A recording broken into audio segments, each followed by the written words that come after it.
తాకట్లో ఉన్న బంగారాన్ని విడిపించి ఆ రోజున మార్కెట్ ధర కట్టి మిగిలిన డబ్బును మీకు అందిస్తుంది కొమ్మూరి గోల్డ్.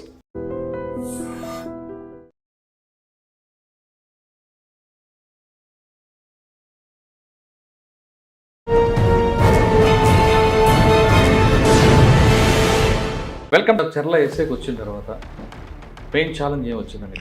సార్ నేను 2018లో వచ్చాను సార్. పార్టీలో పనిచేసేటోళ్ళు 30 మెంబర్స్ ఉన్నారు sir. Different cadres, party members కానీ, ఏషియన్ క్యాడర్స్ కానీ.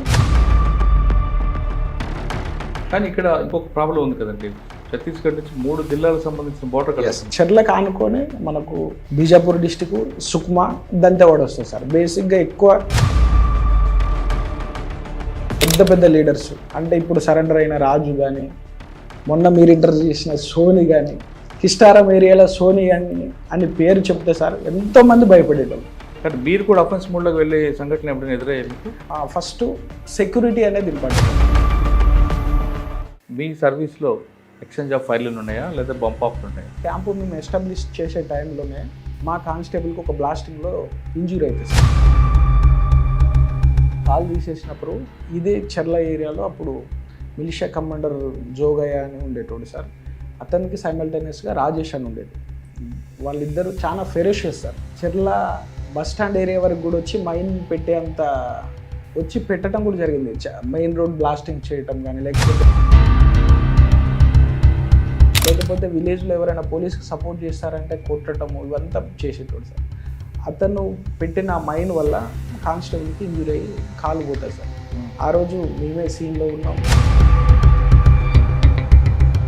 ఖచ్చితంగా రివెంజ్ తీసుకోవాలి అంటే క్యాంప్ వేసిన తర్వాత క్యాంపు సరౌండింగ్కి ఏమిటంటే సార్ మైన్స్ పెడతారు సార్. అట్లా మల్టిపుల్ మైన్స్ పెట్టారు. మైన్స్తో పాటు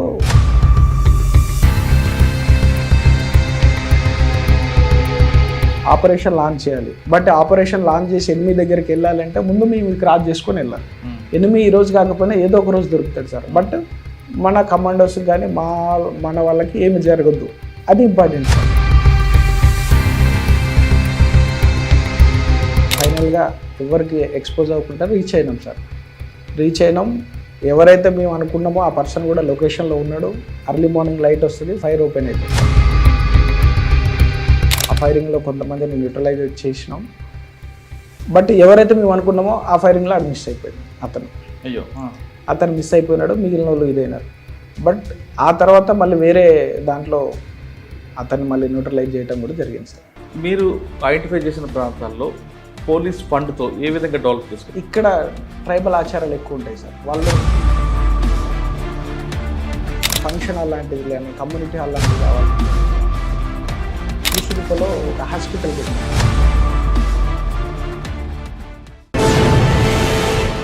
ప్రస్తుతం మనం చర్ల పోలీస్ స్టేషన్ లిమిట్స్లో ఉన్నాం. చర్ల సరిహద్దు ప్రాంతమైన ఛత్తీస్గఢ్, ఈ రెండుకి చర్లకి పోలీస్ స్టేషన్కి దాదాపు ఒక 15 కిలోమీటర్ లోపలికి వచ్చిన తర్వాత ఇంకొక కిలోమీటర్ వెళ్తే ఛత్తీస్గఢ్ బార్డర్ స్టార్ట్ అవుతుంది. పూజేరి, కాంకేరి జిల్లా. ఈ ప్రాంతం గతంలో మావోయిస్టులకి కేర్ ఆఫ్ అడ్రస్ అని చెప్పవచ్చు. ఈ ప్రాంతంలో ఇక్కడ ఉన్న మనకు లెఫ్ట్ సైడ్ క్యాంప్ కనిపిస్తుంది. క్యాంప్ మీద కూడా గతంలో దాడి చేసేవారు. ఇక్కడ ఉన్న కలవట్ల మీద కూడా దాడులు చేసిన ఘటనలు ఉన్నాయి. అలాంటి ఏరియాలో ఇప్పుడు చర్ల పోలీసులు తమ అప్పర్ హ్యాండ్ అయ్యారు. అంటే దానికి ప్రధాన కారణం కోంబింగ్ చేయడం, ఎన్కౌంటర్ చేయడం, సరెండర్ చేయడం కాకుండా ఇక్కడున్న ఆదివాసీల యొక్క మనసులు దోచుకోవాలని చర్ల పోలీసులు వాళ్ళకున్న పోలీస్ ఫండ్తో రకరకాల కార్యక్రమాలు చేపట్టారు. ముఖ్యంగా భద్రాద్రి కొత్తగూడెం జిల్లా ఎస్పీ గారు, తెలంగాణ డీజీపీ గారి సారథ్యంలో రకరకాల కార్యక్రమాలు. అంటే కేవలం మావోయిజం అనేది లా అండ్ ఆర్డర్ ప్రాబ్లం కాదు, సోషో ఎకనామిక్ ప్రాబ్లంగా భావించిన తెలంగాణ డీజీపీ ఆయన ఆదేశాల మేరకు భద్రాద్రి కొత్తగూడెం ఎస్పీ రోహిత్ రాజ్ గారు అంతకుముందు ఆఫీసర్లు టీం వర్క్తో పోలీస్ ఫండ్ అంతా కూడా ఇక్కడ ఇట్లు ఇచ్చాడు. ఇక్కడ కేవలం హాస్పిటలే కాకుండా ఒక లైబ్రరీ, ఒక స్కూల్ పెట్టడం, ఆదివాసీలకు సంబంధించిన వాళ్ళకి ఉపాధి కల్పించుకోవడానికి ఒక మిల్స్ ఏర్పాటు చేయడం, గ్రంథాలయం ఏర్పాటు చేయడం చేశారు. అంతేకాకుండా పోలీస్ ఫండ్తో బీటీ రోడ్డు వేశారు. దాదాపు 1 కిలోమీటర్లో రైట్ సైడ్ లోపలికి వెళ్తే ఛత్తీస్గఢ్ వస్తుంది. ఇది కేవలం ఇక్కడున్న వాళ్ళకే కాకుండా ఛత్తీస్గఢ్ ప్రాంతంలో ఉన్న వాళ్ళ ఆదివాసీలు కూడా ఉపయోగపడాలి, 24 గంటలు వాళ్ళకి అందుబాటులో ఉండడానికి మెడికల్ క్యాంప్ పెట్టారు. సంచార వైద్యశాల, టెలి ఆరోగ్య కేంద్రం. ఇది పూసుగుప్ప ఏరియా. పూసుకుప్ప అనగానే ఒకప్పుడు మావోయిస్ట్ పార్టీ, కానీ ఇప్పుడు కంప్లీట్గా అది ప్రజల కోసం ఉన్న గ్రామంగా మారింది. దీనికి ఒకరోజు 2 రోజులు కాదు, గత కొన్ని సంవత్సరాలుగా తెలంగాణ పోలీసులు పడ్డ కృషికి ఈరోజు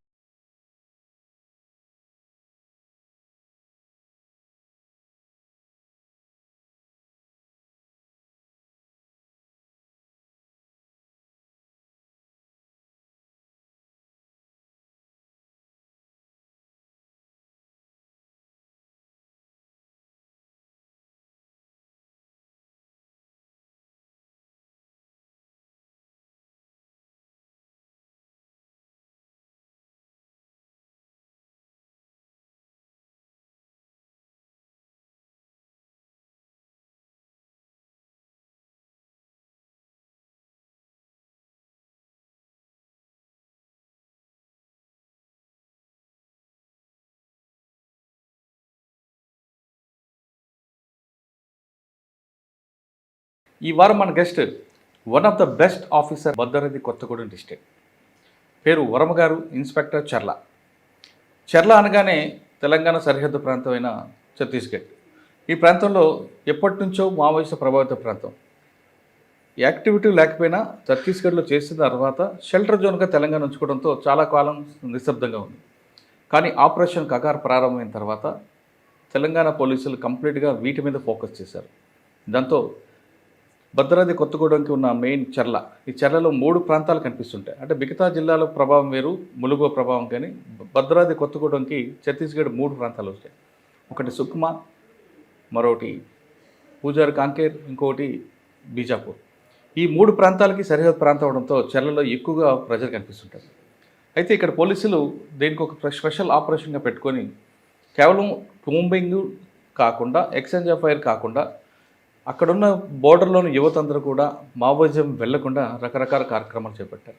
అందులో కొన్ని వాళ్ళకి కావాల్సిన ఏర్పాట్లు చేయడం, విద్య కానీ వైద్యం కానీ పెట్టడం, లైబ్రరీ పెట్టడం, మెయిన్గా యువత అటువైపు వెళ్లకుండా వాళ్ళ మీద ఎక్కువ ఫోకస్ చేయడం, అలాంటి సోషల్ యాక్టివిటీస్ ఎక్కువగా ప్రోగ్రామ్ పెట్టారు. వీటన్నిటికీ కారణం తెలంగాణ డీజీ గారితో పాటు భద్రాద్రి కొత్తగూడెం ఎస్పీ రోహిత్ రాజు గారు, అంతకుముందున్న ఆఫీసర్లు. అన్నిటికన్నా చెప్పాలంటే ఇందాక మీకు చెప్పిన one of the best officer Varma. ఆయన ఇదే ప్రాంతంలో ఎక్కువగా ఎస్ఐగా పనిచేసిన తర్వాత బాగా పట్టుడంతో ప్రజలతో ఎక్కువగా మమ్మైకి అవ్వడం, ఫ్రెండ్లీ పోలీసింగ్ అనేది ఎక్కువగా తీసుకొచ్చారు. అంటే మంచి వాళ్ళకి ఫ్రెండ్లీ, చెడ్డ వాళ్ళకి మాత్రం పోలీస్ అనేది వేరే కనిపిస్తుంటుంది. అటువంటి వర్మ గారిని అడిగి ఈ ప్రాంతంలో ఎక్కడ సెన్సిటివ్ ఏరియా ఉంది, దాన్ని కంట్రోల్ చేయడానికి కూంబింగ్ కాకుండా, ఎక్స్చేంజ్ ఆఫ్ ఫైర్లు కాకుండా ఎలా చేశారు విషయాన్ని సార్ని అడిగారు. సార్ నమస్తే అండి. వర్మ గారు, ఇన్స్పెక్టర్ చర్ల. పబ్లిక్ అందరూ కూడా చర్ల పోలీసులు అంటే భయం లేకుండా మాట్లాడుతున్నారు. ఆ పోలీస్ మా వాళ్ళే అంటున్నారు. అంటే ఫ్రెండ్లీ పోలీసింగ్ అనేది ఇక్కడ బాగా ఇంప్లిమెంట్ అవుతున్నట్టు తెలుస్తుంది. మీరు మీ ఎస్ఐ గారు వీళ్ళందరూ కూడా అంటే పబ్లిక్తో, మంచి వాళ్ళతో అలా ఉండడం మంచిదే, చెడ్డ వాళ్ళకి వేరే రూట్లో చూపించడం అది కూడా అవసరం. కానీ ఈ లా అండ్ ఆర్డర్ సిచ్యువేషన్ పక్కన పెడితే మెయిన్ చర్లకి ఎఫెక్టెడ్ ఏరియా కనిపిస్తుంది. ఆ ఎఫెక్టెడ్ ఏరియాలో పోలీస్ ఫండ్తో ఏ విధంగా కార్యక్రమాలు పెట్టారు అంటే స్కూల్స్ అవ్వచ్చు, లైబ్రరీ అవ్వచ్చు, గ్రౌండ్ అవ్వచ్చు, హాస్పిటల్స్, ఇవన్నీ కూడా. దాంతో అదొక పార్ట్. ఇంకొక పార్ట్లో చర్లలో లా అండ్ ఆర్డర్ ఎఫెక్ట్ అయ్యకుండా క్రైమ్ నేచర్ ఎలాగ ఉంటుంది అంటే కేవలం సైబర్ క్రైమ్ ఉంటుందా, లేదంటే 3 హట్ కేసులు కనిపిస్తుంటాయా, లేదా రోడ్ యాక్సిడెంట్స్ ఉంటాయా, వీటి మీద ఎలా ఫోకస్ ఉంటుంది? ఈ 2 ప్రశ్నలకు సమాధానం చెప్పే ముందు వర్మ గారు, బై చాయిసా యూనిఫామ్ వేసుకోవడం మీరు ఫస్ట్ పోస్టింగ్లో ఎదుర్కొన్న main challenge? Thank you sir. నా పూర్తి పేరు రాజు వర్మ సార్. మాది నేటివ్ వచ్చేసి Khammam district. 2015 batch selected sir. నా ఫస్ట్ పోస్టింగ్ వచ్చేసి Warangal rural district sir. Warangal rural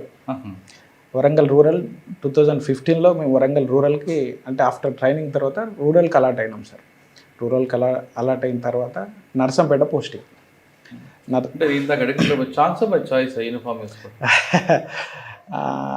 అంటే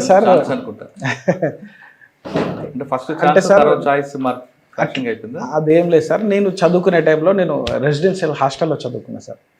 చదువుకునే టైంలో అంటే నేను చదువుకున్న హాస్టల్ కూడా ఇంటీరియర్ ఏజెన్సీ ఏరియాలో ఉండేది. ఎప్పుడైనా స్కూల్ యాన్యువల్ ఫంక్షన్స్కి కానీ ఏదైనా ఫంక్షన్స్కి అక్కడున్న లోకల్ పోలీస్ ఆఫీసర్స్ వచ్చేటోళ్ళు, పర్టికులర్గా ఎస్ఐ ర్యాంక్ ఆఫీసర్లు వచ్చేటోళ్ళు. ఐపీఎస్ ఆఫీసర్లు కానీ ఐఏఎస్ ఆఫీసర్లు అంత దూరం వరకు రాకపోయేది. అంటే నేను నా schooling sir 1 to 4th class మా విలేజ్లో.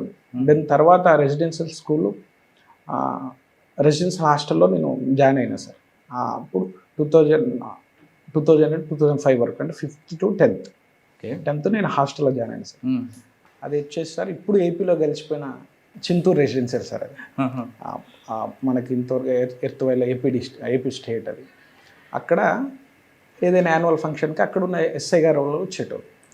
అది కొద్దిగా మోటివేటివ్గా అనిపించేది యూనిఫామ్ మీద. ఎస్, అట్లనే అట్ ద సేమ్ టైం మా మేనమామ గారు సార్ ఈజ్ ఏ మంచి స్పోర్ట్స్ పర్సన్. ఆయనకు కూడా ఆశ ఉండేది, బట్ ఆయన కాలేదు. మీకు బాగా ఇన్స్పైర్ అయిన ఆఫీసర్ ఎవరక్క అక్కడ సార్? అక్కడికంటే అంటే నేను అక్కడ ఆఫీసర్ని చూసే సార్, బట్ మా nearby village Yellandu town sir. అక్కడ శ్రీనివాస్జీ అని ఒక ఆఫీసర్ చేశారు సార్. శ్రీనివాస్జీ అని ఎస్ఐ గారు చేశారు సార్. అప్పుడు సార్ చేసినప్పుడు ఇల్లంది టౌన్ అంటే సింగరేణి ఏరియాలో ఎట్లా ఉండేదంటే యూత్ కొద్దిగా ఫాదర్స్ అంతా ఎంప్లాయ్మెంట్ తోటి ఉండటం వల్ల వీళ్ళు ఏమవుతారంటే అదర్ యాక్టివిటీస్కి ఎక్కువ అవుతారు సార్. ఆ టైంలో ఇల్లంది లాండ్ ఆర్డర్ని కండక్ట్ చేసాడు సార్. అప్పుడు సార్ 2005 అయిపోయిన తర్వాత నేను 2006 to 2007 ఇంటర్మీడియట్ ఇల్లెందులో చదివాను. ఆ సార్ కొద్దిగా బాగా ఇంపాక్ట్ చూపించారు సార్. దానివల్ల ఓకే పోలీస్ ఆఫీసర్ అయితే బాగుంటుంది అనేది. సరే, తర్వాత డిగ్రీ అయింది, గ్రూప్ 1 రాశారు. గ్రూప్ 1కి వెళ్ళిపోయి దీనికి వచ్చారా? డిగ్రీ అవుతుంది సార్. డిగ్రీ అయిపోయిన తర్వాత అంటే నేను ఎస్ఐ కావాలి అని బయటికి ఎవరికి చెప్పుకోలేదు సార్. ఈవెన్ మా ఫ్యామిలీలో కూడా నేను చెప్పుకోలేదు. అయితే బాగుంటుంది, ఏది చేయొచ్చు, సర్వీస్ చేయొచ్చు అనేది నా పర్సనల్గా ఇన్నర్గా ఉంచుకునేటోని. నా degree sir Khammam. Degree Khammam అయిపోయిన తర్వాత దెన్ మళ్ళీ పీజీకి హైదరాబాద్ వెళ్ళినాను సార్. హైదరాబాద్కి వెళ్ళినప్పుడు 2012లో నోటిఫికేషన్ సార్. నోటిఫికేషన్ వచ్చి అంటే మళ్ళీ నా ఎడ్యుకేషన్ పెరుగుతున్న కొద్ది కూడా మళ్ళీ నా ఆలోచన కొద్దిగా మారిపోయింది. గ్రూప్ 1 ఆఫీసర్ అయితే బాగుంటుంది ఇట్లా అనేది. అదే టైంలో నోటిఫికేషన్ వస్తుంది సార్. అప్పుడు ఏపీ నోటిఫికేషన్లో అంటే మాది Andhra Pradesh last batch, SI batch మాదే లాస్ట్ బ్యాచ్. తర్వాత స్టేట్ డివైడ్ అయిపోతుంది. ఆ నోటిఫికేషన్లో ఎస్ఐ నోటిఫికేషన్ వస్తుంది. నోటిఫికేషన్లో అంటే నేను అప్పుడు హైదరాబాద్లో ఉన్నా sir. PG MHC maths first year sir.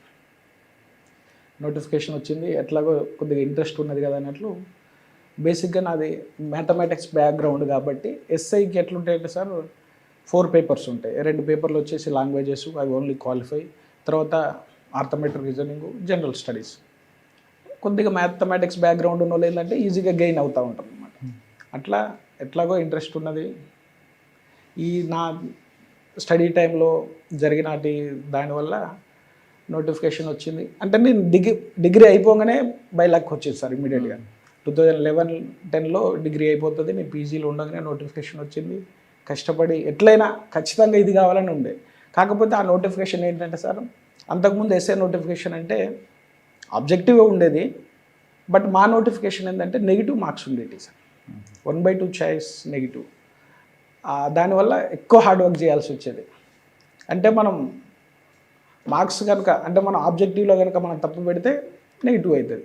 అట్లా ఒక 1 year వరకు అక్కడే హైదరాబాద్లో ఉండి ఇంటికి రాకుండా ఎట్లయినా ఖచ్చితంగా ఎస్ఐ జాబ్తో రావాలని అట్లనే ఉండి ఎగ్జామ్ రాసిన తర్వాత ఎగ్జామ్ మేము ఎంత రాసినామో అట్లా 1-2 years 1.5 year రిజల్ట్స్ డిలే అయ్యాయి. వస్తుందా రాదా అన్న దానికంటే రిజల్ట్స్ అనేవి డిలే అయిపోయినాయి. సరే, డిలే అయిన తర్వాత దానికంటే ముందు కానిస్టేబుల్ రిజల్ట్స్ వచ్చినాయి సార్. అంటే సైమల్టేనియస్గా ఎస్ఐ ఎగ్జామ్ రాసినాం, కానిస్టేబుల్ ఎగ్జామ్ రాసినాం. బట్ కానిస్టేబుల్ రిజల్ట్స్ వచ్చినాయి. సరే, రిజల్ట్ వచ్చింది కదా అని ట్రైనింగ్కి వెళ్ళినాం. ఆ ట్రైనింగ్ అంతా కంప్లీట్ చేసేసినాం. మధ్యలో వచ్చిన ఈ ట్రైనింగ్ అంతా మిగిలిపోయేది. బట్ ఆ ట్రైనింగ్ అంతా కంప్లీట్ చేసినాం. పాసింగ్ అవుట్ పీరియడ్ జరిగింది. ఒక 3-4 months సర్వీస్ కూడా జరుగుతున్న టైంలో మళ్ళీ అది కూడా పాత ఖమ్మం డిస్టిక్కే సెలెక్ట్ కావడం జరిగింది. సెలెక్ట్ అయిన తర్వాత సేమ్ సార్, ఫస్ట్ కొత్తగా సెలెక్ట్ అయిన పిల్లలందరినీ స్పెషల్ పార్టీకి తీసుకొస్తారు. పర్టికులర్ ఈ డిస్టిక్ అంటే ఎల్డబ్ల్యూ ఏరియాలో ఉన్న వాళ్ళు తీసుకొచ్చిన తర్వాత అక్కడ సర్వీస్ చేసేటప్పుడు అరే ఇదేదో కొద్దిగా మళ్ళీ మనకు సూట్ అయ్యేటట్టు లేదు అనేసి మళ్ళీ బయటకు వద్దామనుకునే టైంకి రిజల్ట్స్ వచ్చినాయి సార్. ఎస్ఐ రిజల్ట్స్ వచ్చినాయి. Then finally selected as a civil SI. 1 year ట్రైనింగ్కి వెళ్ళినాం. ట్రైనింగ్కి వెళ్ళిన తర్వాత అక్కడ ట్రైనింగ్లో సార్ కొంతమంది మా పోలీస్ అకాడమీలో పర్టికులర్గా ఎల్డబ్ల్యూ ఎఫెక్టెడ్ అంటే మన పాత ఏపీలో ఈ నక్సల్ ఎఫెక్టెడ్ దాని మీద ఎక్సలెంట్ చేసిన ఆఫీసర్స్ మనకి ఫొటోస్ ఉంటాయి. అట్లనే మాకు మా పోలీస్ అకాడమీలోనే వ్యాస్ బ్లాక్ అని కూడా సపరేట్గా ఉంటాం. అందులోనే మా అకామిడేషన్ కూడా ఉంటుంది. వ్యాస్ బ్లాక్ కానీ, ఉమేష్ చంద్ర సార్ స్టాచ్యూ కానీ ఇవన్నీ ఉంటాయి. అది కొద్దిగా అవి బాగా అట్రాక్ట్ చేసినాయి. దట్టు మా నెగిటివ్ ఇల్లెందు టౌన్కి సరౌండింగ్లో కూడా అప్పుడు సిపిఐఎంఎల్ న్యూ డెమోక్రసీ పార్టీ వాళ్ళ మూమెంట్స్ కూడా ఉండేవి సార్. మా విలేజ్కి దగ్గర కానీ సరౌండింగ్ ఏరియాలలో అట్లా కూడా కొద్దిగా మాకు దీనివల్ల ఎంతోమంది పబ్లిక్ ఇదవుతున్నారు అనేది కూడా ఉండేది. అందుకే ఇది ఇంట్రెస్ట్ ఎక్కువ వచ్చేది. నేను ట్రైనింగ్లో ఉన్నప్పటి నుంచి కూడా మాకు బయోడేటా ఇస్తే అందులో ఎల్డబ్ల్యూ ఎఫెక్టెడ్ ఏరియాలో ఖచ్చితంగా చేయాలనేది కూడా నేను ఒకటి రాసుకున్నాను. మాకు బయోడేటా ఫామ్ ఇచ్చినప్పుడు బై ఛాన్స్ నాకు కనుక అవకాశం వస్తే నక్సల్ ఎఫెక్టెడ్ ఏరియాలో ఖచ్చితంగా చేయాలి. అంటే లాండ్ ఆర్డర్గా 30 సంవత్సరాల సర్వీస్లో ఎప్పుడైనా చేయొచ్చు సార్ మేము. బట్ ఈ ఏరియాలో చేస్తే సర్వీస్ చేసినామనే సాటిస్ఫాక్షన్ ఉంటుంది అనేది అప్పటి నుంచే వచ్చింది. వరంగల్ రూరల్ డిస్టిక్ అలాట్ అయినప్పుడు అప్పుడున్న పరిస్థితుల్లో 2015 ఆ టైంకి వరంగల్ కొద్దిగా బెటర్ పొజిషన్కి వచ్చింది. పూర్తిగా ఎస్ సార్. ములుగు ఇదంతా వదిలేస్తే నర్సంపేట ఏరియాలో నర్సంపేట ఏరియాలో మనకు 2000 ఆ టైంలో ఓంకార్ ఎమ్మెల్యే గారు ఉన్న టైంలో పీక్ స్టేజ్లో ఉండే. బట్ మేము వెళ్ళే టైం కల్లా క్లీన్ అయిపోయింది సార్. అంటే ఫస్ట్